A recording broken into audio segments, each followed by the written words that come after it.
Hi guys, welcome to another vlog मैंने इसे इसलिए कहा है क्योंकि इसमें हम कोई ऐसी केयर की या कोई रिपोर्टिंग की या कोई प्लांटिंग की कोई ऐसी बात नहीं करेंगे। एक्चुअली मेरा ये एक रूटीन वर्क था, तो मैंने सोचा कि चलो साथ साथ तुम लोगों से भी मैं शेयर कर दूं।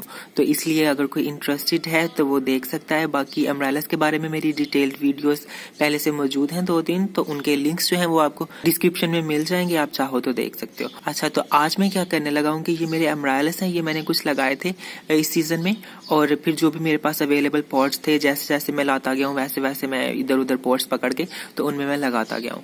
लेकिन अभी मैं आज क्या करने लगा हूँ कि ये मैंने नए पॉट्स लाए हैं, इनके लिए सारे एक तरह के सेम। अभी मैं इन्हें इन पॉट्स में ट्रांसफर करने लगा हूँ। हाँ, तो उसके लिए सबसे पहले इन पॉट्स को कर लेते हैं पेंट। हाँ, तो पेंट इनका हो चुका है कंप्लीट। अब इसकी रिपोर्टिंग करते हैं।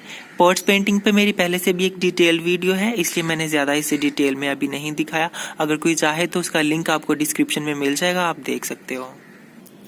हाँ, तो फाइनली इनकी रिपोर्टिंग भी कंप्लीट हो चुकी है। देखो कितने मजे का लग रहे हैं, माय गॉश, मुझे देख देख कितनी खुशी हो रही है। 2 मिनट में ही वीडियो खत्म होगी, लेकिन मुझे करते करते पूरा हफ्ता लग गया है। अभी जब इन पे फ्लावर्स आएंगे मार्च में तो फिर मैं आप लोगों से ज़रूर शेयर करूंगा, क्योंकि मेरे पास बहुत सारे अमराइस हैं, बहुत मज़े मज़े के इनके ऊपर फ्लावर्स आने वाले हैं। तो ठीक है, फिर मिलते हैं किसी और वीडियो में। Okay guys, bye.